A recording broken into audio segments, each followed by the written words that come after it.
sœurs en Christ, que la grâce du Seigneur soit abondamment avec vous. Que Dieu continue à opérer des miracles et des prodiges dans vos vies. Soyez bénis au nom de Jésus.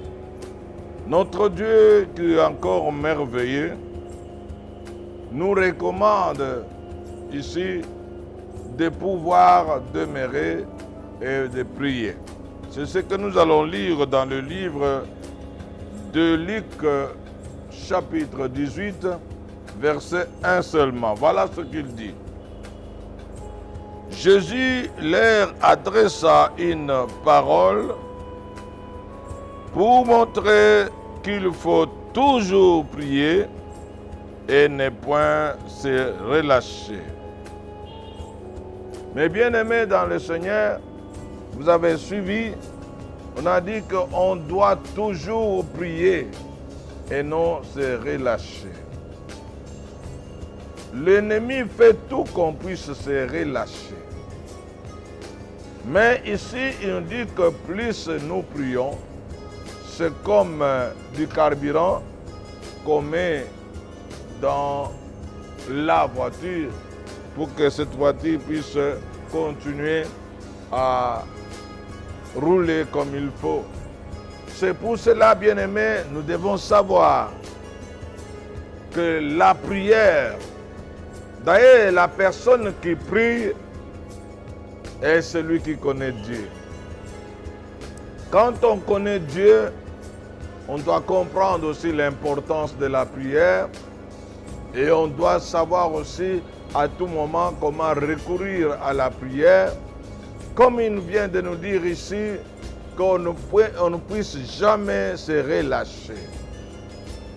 Le relâchement pour le corps normal, la personne est celui qui fuit la présence de Dieu, qui fuit aussi pour aller se réfugier dans ses problèmes, dans ses désirs, dans ses soucis.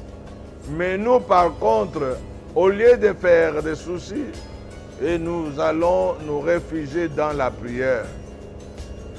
Puisqu'on choisit la prière comme étant un moment favorable auquel nous partageons, nous dialoguons avec Dieu, nous nous approchons de Dieu, alors on doit demeurer ferme dans la foi parce que nous croyons que c'est dans la prière où on rencontre le Seigneur.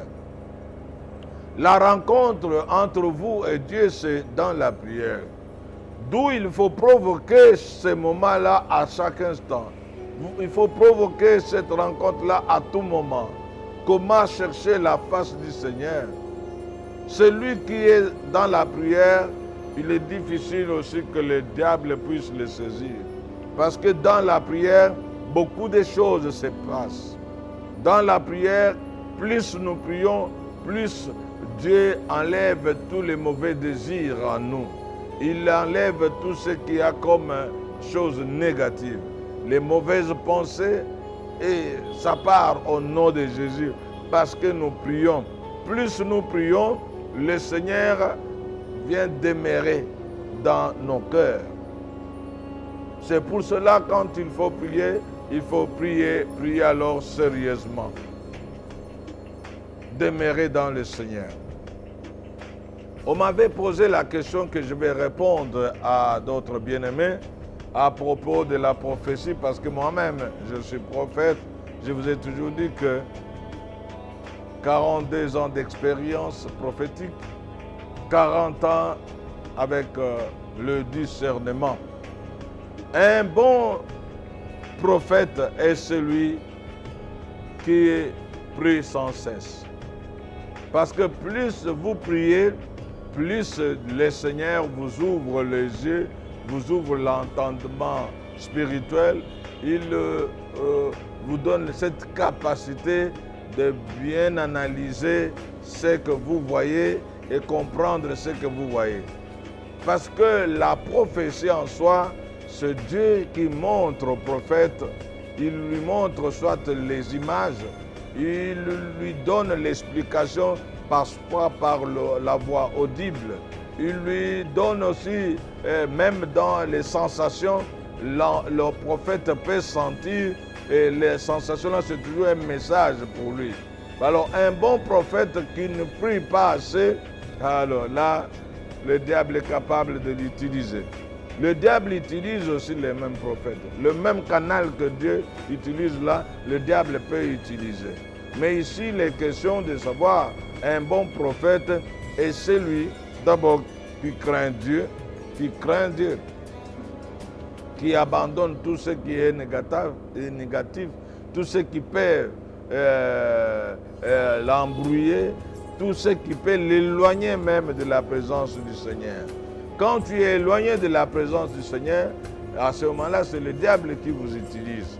J'ai appris que beaucoup de soi-disant prophètes commencent à recourir même au fétiche, commencent à recourir même à la magie, même à l'occultisme. Mais ils ignorent une chose, que l'enfer existe.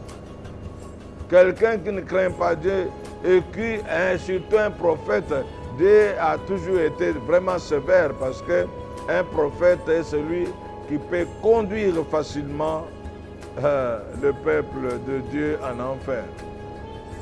Comment tu peux aller toucher au fétiche, à la magie, à l'occultisme pour soi-disant servir Dieu? Non, on ne trompe pas. Dieu, on ne les trompe pas. Dieu, on ne peut pas l'aider dans ce sens-là. Mais cherchez, priez beaucoup plus. Plus vous allez prier comme il faut, et Dieu vous donnera alors le discernement. Le discernement, c'est pour comprendre ce que vous voyez et donner l'explication claire et nette à ceux qui sont en train de vous suivre. Et non pas inventer des choses. Et non pas parler de mensonges. Dieu montre. Ce que Dieu montre, c'est ce que tu vas dire aux autres. Et non pas inventer parce que l'enfer existe. Il faut toujours chercher que Dieu vous donne les messages. Il va vous donner comment? Lorsque vous allez être assidu dans la prière. Priez beaucoup, priez beaucoup. C'est un bon don. C'est une grâce exceptionnelle. Mais quand il n'y a pas la prière, le diable peut prendre la place et commencer à vous utiliser. Persévérez davantage. Et Dieu va pouvoir. Dieu va vous orienter. Vous qui êtes effectivement prophète, nous avons cette même grâce. Mais évitez d'induire le peuple de Dieu en erreur. Parce qu'à ce moment-là, vous serez puni par notre Père, qui est notre Dieu. Alors, continuez à rechercher la face du Seigneur à tout moment pour que, sur le plan prophétique, vous deviez devenir performant aussi. Moi, je vous dis que ces 42 ans, ce n'est pas peu de choses. C'est parce qu'on est vraiment assis dans la prière, parce qu'on s'approche de Dieu. Dieu va faire le reste. Que Dieu continue à vous soutenir, que Dieu continue à vous bénir, que Dieu continue à vous assister. Mais la prière, il ne faut jamais abandonner la prière. Il faut toujours persévérer. Dieu lui-même va manifester sa gloire. Dieu lui-même va opérer des miracles et des prodiges. Dieu lui-même va vous justifier un jour. Ne faut pas suivre les autres. Il ne faut pas suivre les autres. Les autres là, ceux qui vont chez le féticheur. J'ai appris, on m'a dit ça. Un prophète ne peut pas. Vous servez un Dieu qui est au-dessus de tout Dieu. Comment aller vous humilier pour que le diable puisse jouer avec vous? Restez branchés et Dieu va manifester sa gloire. Voilà ce que le Seigneur a voulu que je partage avec vous. Que mon Dieu continue à vous bénir, qu'il continue à guérir celui qui est malade. Touchez l'endroit où vous avez mal je vais prier pour vous. Éternel Dieu, je remets tes enfants qui ont touché l'endroit où ils ont mal parce qu'ils ont la foi. Ils croient que la prière que je fais, c'est une prière qui va intervenir dans leur maison, dans leur vie, dans leur organisme, pour chasser tout ce qu'ils ont eu comme problème, chasser toute puissance de maladie, quelle que soit la maladie, même incurable. Je déclare la guérison, je déclare la libération, je déclare la délivrance. Au nom de Jésus-Christ, soyez guéris, soyez libérés et soyez délivrés au nom de Jésus-Christ. Amen. Que mon Dieu vous bénisse. Partagez,